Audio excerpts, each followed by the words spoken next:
Hello दोस्तों, स्वागत है आपका प्रियंका लर्निंग क्लासेस में। आज हम लोग देखने वाले हैं बीपीएससी मेंस के प्रीवियस ईयर क्वेश्चन, जिसमें पेपर 2 के इकोनॉमी सेक्शन को देखेंगे ताकि हम लोगों को पता चले कि कैसा क्वेश्चन पूछता है और अपने प्रिपरेशन को अच्छा कर सके। तो चलिए हम लोग देखते हैं इकोनॉमी सेक्शन के क्वेश्चन के पैटर्न को। ये CME द्वारा निकाला हुआ, यह CME कोचिंग के द्वारा प्रस्तुत किया गया पैटर्न है, काफ़ी हेल्पफुल है। तो चलिए हम लोग देखते हैं जनसंख्या टॉपिक से अभी तक कितने क्वेश्चन आए हैं। जिसमें पहला क्वेश्चन है, जब तक भारत में जनसंख्या वृद्धि अवरुद्ध नहीं की जाती तब तक आर्थिक विकास को उसी सही रूप में नहीं देखा जा सकता। इस कथन का परीक्षण कीजिए। 64वीं BPSC के द्वारा ये क्वेश्चन पूछा गया था। नेक्स्ट है, जननांकीय लाभ क्या है, आर्थिक समृद्धि पर इसके प्रभाव को स्पष्ट कीजिए। 56-67वीं BPSC में पूछा गया क्वेश्चन है। नेक्स्ट है, भारत में 2011 की जनगणना के अस्थायी नतीजों ने भारत की घटती हुई जनसंख्या दर एवं लिंग अनुपात को प्रदर्शित किया। यह किस प्रकार से भारत में प्रादेशिक नियोजन का प्रभावित करेगा। यह क्वेश्चन 53वीं से 55वीं BPSC में पूछा हुआ क्वेश्चन है। नेक्स्ट है, स्वतंत्रता के बाद भारत की जनसंख्या की वृद्धि प्रतिरूप की प्रादेशिक विविधता का विवरण दीजिए तथा आर्थिक विषमता पर उनके प्रभावों को दर्शाइए। 42वीं BPSC में पूछा हुआ क्वेश्चन है। नेक्स्ट है, विकास के लिए बढ़ती जनसंख्या का एक प्रमुख बाधक है, विवेचना कीजिए। 41वीं BPSC में पूछा हुआ क्वेश्चन है। नेक्स्ट अब हम लोग देखते हैं निर्धनता एवं बेरोजगारी टॉपिक से पूछा हुआ क्वेश्चन।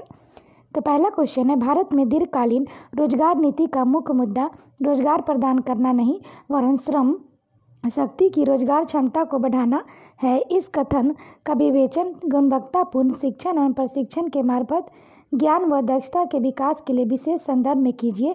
देश में 2000 के बाद क्षेत्रवार रोजगार सृजन की प्रवृत्ति और फलितार्थों को भी समझाइए। 60 से 62 में पूछा गया क्वेश्चन है। नेक्स्ट है, भारत में गरीबी के अनुमान पर चर्चा करते हुए गरीबी के लिए जिम्मेदार कारकों की व्याख्या करें। भारत सरकार द्वारा गरीबी दूर करने के लिए कौन कौन से कार्यक्रम चलाए जा रहे हैं। 63वीं BPSC में पूछा हुआ क्वेश्चन है। नेक्स्ट है, भारत में बेरोजगारी की समस्या की प्रकृति क्या है।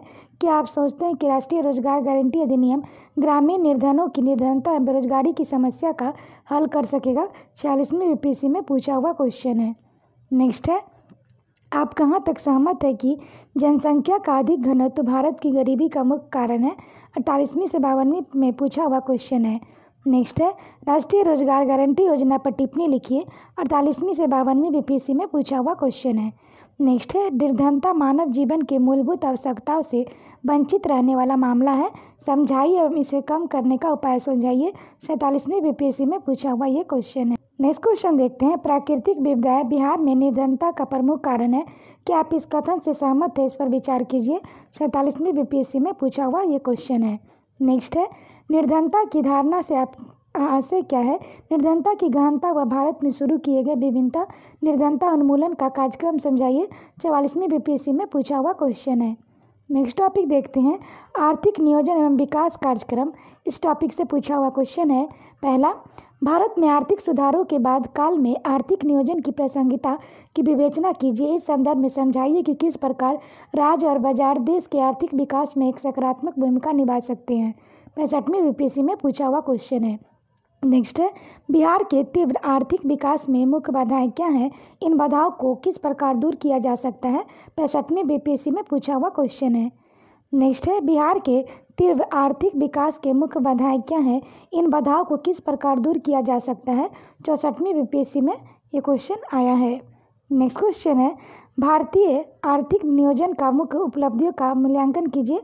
ये भी क्वेश्चन 64वीं BPSC में आया है। नेक्स्ट है, हाल ही की अवधि में पंचायत व्यवस्था के सशक्तिकरण के माध्यम से विकेंद्रित नियोजन भारत की आयोजन की केंद्र बिंदु रहा है। इस कथन को समझाते हुए समन्वित प्रादेशिक विकास नियोजन की रूपरेखा प्रस्तुत कीजिए। संविधान के 73वें संशोधन के बाद भारत में विकेंद्रित नियोजन के परिदर्शन की आलोचनात्मक परीक्षण कीजिए। 60 से 62 में ये क्वेश्चन आया है। नेक्स्ट क्वेश्चन है, विमुद्रीकरण योजना को स्पष्ट कीजिए। आपके विचार में किस हद तक योजना सफल और असफल रही। बिहार सरकार की शराब प्रतिबंध नीति, इससे क्या प्रभाव पड़े। 60 से 62वीं BPSC में यह क्वेश्चन आया है। नेक्स्ट है जीएसटी क्या है, भारत में इसके परिचय के पीछे क्या प्रमुख कारण थे, भारत की अर्थव्यवस्था एवं मौद्रिक नीति पर इसके कार्यान्वयन से क्या लाभ एवं नुकसान हुए। 60 से 62वीं बीपीएससी में ये क्वेश्चन आया है। नेक्स्ट है पर्यावरण संरक्षण एवं धारणीय विकास का क्या संबंध है, भारत में आर्थिक समृद्धि तथा पर्यावरण अंतःपतन पर एक संक्षिप्त टिप्पणी लिखिए। 56वीं से 59वीं बीपीएससी में यह क्वेश्चन आया है। नेक्स्ट है क्षेत्रीय विकास से क्या तात्पर्य, बिहार के आर्थिक विकास में क्षेत्रीय नियोजन कहाँ तक सफल रहा है, विवेचना कीजिए। 56 से 59वीं में यह क्वेश्चन आया है। नेक्स्ट है भारत सरकार के 13वें वित्तीय पंच मुख्य सिफारिशों की जांच कीजिए। 53 से 55वीं में यह क्वेश्चन। नेक्स्ट क्वेश्चन देखते हैं, निम्न स्तर नियोजना माइक्रो लेवल प्लानिंग ने भारत में आर्थिक विकास प्रक्रिया को बढ़ावा दिया है, उचित उदाहरण सहित इसका आलोचनात्मक परीक्षण कीजिए। 53 से 55वीं बीपीएससी में यह क्वेश्चन आया है। नेक्स्ट है बिहार राज्य सरकार के वित्तीय संसाधनों को बिगड़ती हुई परिस्थिति को समझाइए। 53वीं से 55वीं बीपीएससी में यह क्वेश्चन आया है। नेक्स्ट है सरकार अपनी पंचवर्षीय योजना से बिहार में गरीबी हटाने में किस हद तक सफल रही है। 48वीं से 52वीं बीपीएससी में यह क्वेश्चन आया है। नेक्स्ट है 11वीं पंचवर्षीय योजना में समष्टि वृद्धि क्या है, योजना आयोग के द्वारा इसे प्राप्त करने के लिए क्या व्यूह नीति तैयार की गई है। तो 47वीं बीपीएससी में यह क्वेश्चन आया है।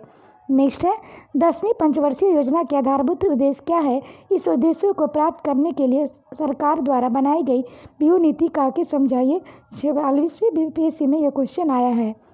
नेक्स्ट है भारत में संयुक्त प्रगतिशील गठबंधन सरकार का सामान्य न्यूनतम कार्यक्रम क्या है, भारत में लोगों की सामाजिक आर्थिक स्थिति को सुधारने में इसकी भूमिका को समझाइए। 46वीं बीपीएससी में यह क्वेश्चन आया है। नेक्स्ट है भारत में नए आर्थिक सुधार कार्यक्रमों की उपलब्धियों की आलोचनात्मक व्याख्या कीजिए। 45वीं बीपीएससी में यह क्वेश्चन आया है। नेक्स्ट है सामाजिक सेवा क्षेत्र से आप क्या समझते हैं, बिहार राज्य में मानव विकास सूचकांक को सुधारने में इसकी भूमिका स्पष्ट कीजिए। 45वीं बीपीएससी में यह क्वेश्चन आया है। नेक्स्ट है भारत सरकार की विनिवेश नीति क्या है, क्या यह अपने उद्देश्यों को प्राप्त करने में सफल रही है। 45वीं बीपीएससी में यह क्वेश्चन आया है। नेक्स्ट है भारत की नवीन विनिवेश योजना क्या है तथा यह भारतीय अर्थव्यवस्था को भविष्य में किस तरह प्रभावित करेगी, विवेचना कीजिए। 45वीं बीपीएससी में पूछा हुआ यह क्वेश्चन है। नेक्स्ट क्वेश्चन देखते हैं, आर्थिक सुधार का द्वितीय चरण क्या है, भारत में आर्थिक वृद्धि में इसकी भूमिका को समझाइए। 44वीं बीपीएससी में पूछा हुआ क्वेश्चन है। नेक्स्ट है सफल आर्थिक नियोजन के लिए कौन सी संरचनात्मक परिवर्तन आवश्यक है। 43वीं बीपीएससी में पूछा हुआ क्वेश्चन है। नेक्स्ट है विकास की संपूर्ण संभावना होते हुए भी बिहार भारत का एक पिछड़ा राज्य माना जाता है, स्पष्ट कीजिए। 43वीं बीपीएससी में पूछा हुआ क्वेश्चन है। नेक्स्ट है भारत में बहुधंधी परियोजनाओं के विरुद्ध आंदोलन की प्रासंगिकता का आलोचनात्मक परीक्षण कीजिए। 41वीं बीपीएससी में पूछा हुआ क्वेश्चन है। नेक्स्ट है जिला योजना से आप क्या समझते हैं, इसके सफल होने के कौन से शर्त है। 41वीं बीपीएससी में पूछा हुआ क्वेश्चन है। नेक्स्ट है बिहार में समन्वित क्षेत्रीय विकास कार्यक्रम का मुख्य विशेषता को दर्शाइए, इसकी उपलब्धियां क्या है। ये क्वेश्चन 41वीं बीपीएससी में पूछा हुआ। नेक्स्ट क्वेश्चन है पंचवर्षीय योजना के अंतर्गत ग्रामीण क्षेत्रों में रोजगार के अवसरों में वृद्धि करने हेतु क्या क्या कदम उठाए गए हैं। ये क्वेश्चन 39वीं बीपीएससी में पूछा हुआ है। अब हम लोग नेक्स्ट टॉपिक कृषि टॉपिक देखते हैं। काफ़ी इंपॉर्टेंट टॉपिक है, यहाँ से अधिकतर क्वेश्चन बनते हैं, ये मोस्ट इंपॉर्टेंट टॉपिक है। देखते हैं हम लोग इस टॉपिक से कितने सारे क्वेश्चन पूछे गए हैं। तो पहला क्वेश्चन है भारतीय कृषि में 1991 में समृद्धि एवं उत्पादकता की प्रवृत्तियों की व्याख्या कीजिए। बिहार में कृषि उत्पादन और उसका उत्पादकता को बढ़ाने के लिए क्या व्यावहारिक उपाय किए जाने चाहिए। 65वीं बीपीएससी में पूछा हुआ क्वेश्चन है। नेक्स्ट है भारत में खाद्य सुरक्षा की आवश्यकता आलोचनात्मक परीक्षण कीजिए। 64वीं बीपीएससी में पूछा हुआ क्वेश्चन है। नेक्स्ट है वर्तमान में भारतीय कृषि की प्रमुख समस्याओं पर प्रकाश डालते हुए उन्हें दूर करने के हेतु सुझाव दे, साथ ही भारतीय कृषि के विकास हेतु सरकार द्वारा चलाए जा रहे प्रमुख कार्यक्रमों की चर्चा कीजिए। 63वीं बीपीएससी में पूछा हुआ क्वेश्चन है। नेक्स्ट है भारत में सार्वजनिक वस्तु अनुदान, मेरिट वस्तु अनुदान और गैर मेरिट वस्तु अनुदानों का आपका क्या तात्पर्य है। देश में उर्वरक खाद्य एवं पेट्रोलियम अनुदानों की समस्या और हाल ही की प्रवृत्तियों को समझाइए। 60-62 में पूछा हुआ क्वेश्चन है। नेक्स्ट है भारतीय कृषि में समृद्धि एवं उत्पादकता की प्रवृत्तियों की व्याख्या कीजिए। देश में उत्पादकता में सुधार लाने एवं कृषि आय की बढ़ाने के उपाय को सुलझाइए। 60 से 62 में पूछा हुआ क्वेश्चन है। नेक्स्ट है भारत में कृषि विपणन का वर्णन कीजिए। कृषि विपणन व्यवस्था की कमजोरियों को बताइए। कृषि उपज विपणन व्यवस्था में सुधार की दृष्टि से बिहार सरकार के द्वारा क्या उपाय किए गए हैं? 56वीं से 59वीं बीपीएससी में यह क्वेश्चन पूछा गया है। नेक्स्ट है कृषि विविधता एवं जैविक कृषि भारत में खाद्य संरक्षण के अच्छे विकल्प है। बिहार के विशेष संदर्भ में इसकी आलोचनात्मक विवेचना कीजिए। यह 53वीं से 55वीं बीपीएससी में पूछा हुआ क्वेश्चन है। नेक्स्ट है हरित क्रांति ने भारत में अनाज उत्पादन को बढ़ाया है, परंतु इसके अनेक पर्यावरणीय समस्या उत्पन्न कर दी है। इसकी व्याख्या उदाहरण सहित कीजिए। 48वीं से 52वीं बीपीएससी में यह क्वेश्चन आया है। नेक्स्ट है बिहार में विभिन्न कृषि उपजों की प्रति हेक्टेयर उत्पादन स्थिर क्यों है? इसके आधारभूत कारणों और उसको दूर करने के महत्वपूर्ण उपायों को समझाइए। 46वीं बीपीएससी में पूछा हुआ क्वेश्चन है। नेक्स्ट है उदारीकरण के परिणाम स्वरूप भारतीय कृषि में कौन कौन से महत्वपूर्ण प्रवृत्तियां उभर के आई हैं? यह क्वेश्चन 44वीं बीपीएससी में आया हुआ क्वेश्चन है।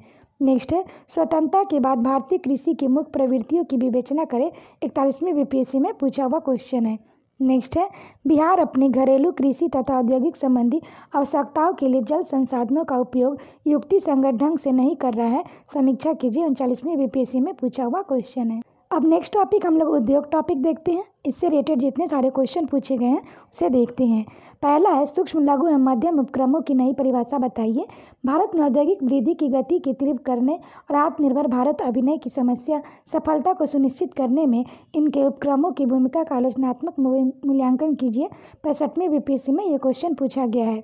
नेक्स्ट है भारत के प्रमुख बड़े पैमानों के उद्योग भौगोलिक दृष्टि से कुछ विशेष क्षेत्रों में ही स्थापित हो पाए हैं। इनके कारणों की व्याख्या करें। भारत के प्रमुख बुनियादी उद्योगों की व्याख्या करें। 63वीं बीपीएससी में यह क्वेश्चन आया है। नेक्स्ट है लघु उद्योगों का क्या अर्थ है? लघु उद्योगों की भारतीय अर्थव्यवस्था में निर्यात और रोजगार की दृष्टि से क्या भूमिका है? 45वीं बीपीएससी में यह क्वेश्चन पूछा गया है। नेक्स्ट है औद्योगिक ढांचे में लघु उद्योग क्षेत्र में के महत्व व्याख्या कीजिए। 43वीं बीपीएससी में यह क्वेश्चन आया है। नेक्स्ट है सूक्ष्म लघु एवं मध्यम उपक्रमों की नई परिभाषा बताइए। भारत में औद्योगिक वृद्धि की गति को तीव्र करने व आत्मविश्वास भारत अभियान की सफलता को सुनिश्चित करने में इन उपक्रमों की भूमिका का आलोचनात्मक मूल्यांकन कीजिए। तो इसका आंसर होगा 65वीं बीपीएससी में यह क्वेश्चन आया था। नेक्स्ट है भारत के प्रमुख बड़े पैमाने के उद्योग भौगोलिक दृष्टि से कुछ विशेष क्षेत्रों में स्थापित हो पाए हैं। इसके कारणों की व्याख्या करें। भारत के प्रमुख बुनियादी उद्योगों की व्याख्या करें। 63वीं बीपीएससी में यह क्वेश्चन आया है। नेक्स्ट है लघु उद्योगों का क्या अर्थ है? लघु उद्योगों की भारतीय अर्थव्यवस्था में निर्यात व रोजगार की दृष्टि से क्या भूमिका है? 45वीं बीपीएससी में यह क्वेश्चन आया है। नेक्स्ट है औद्योगिक ढांचे में लघु उद्योग क्षेत्र का महत्व व्याख्या कीजिए। 43वीं बीपीएससी में यह क्वेश्चन आया है। नेक्स्ट है भारत में उद्योगों के लिए संसाधन संभाव्यता योजना विकास का परीक्षण कीजिए। 42वीं बीपीएससी में यह क्वेश्चन आया है। नेक्स्ट है बिहार में समृद्ध प्राकृतिक संसाधनों के बावजूद औद्योगिक विकास की गति धीमी क्यों है? 40वीं बीपीएससी में यह क्वेश्चन आया है। अब हम लोग देखते हैं अंतर्राष्ट्रीय अर्थव्यवस्था के क्वेश्चन, जिसमें पहला है भारतीय अर्थव्यवस्था की परिप्रेक्ष्य में विश्व व्यापार संगठन की भूमिका की व्याख्या कीजिए। 64वीं बीपीएससी में यह क्वेश्चन आया है। जागतिकीकरण क्या है? भारतीय अर्थव्यवस्था पर इसका क्या प्रभाव पड़ा है? 43वीं बीपीएससी में यह क्वेश्चन आया। इस प्रकार हम लोग देखें कि पहले सीधे फैक्ट टाइप का क्वेश्चन आता था, कारण परिणाम उसको देखना था, लेकिन अब करेंट इशू को भी आप इसमें रिलेट करके आंसर लिख सकते हैं ताकि आपका आंसर बेटर हो सके। तो आशा करते हैं आपको ये वीडियो पसंद आया होगा। वीडियो पसंद आए तो इसे लाइक करें, शेयर करें, साथ ही चैनल को सब्सक्राइब करें। तो आज के लिए इतना है दोस्तों, फिर मिलते हैं नेक्स्ट वीडियो में। Thank you.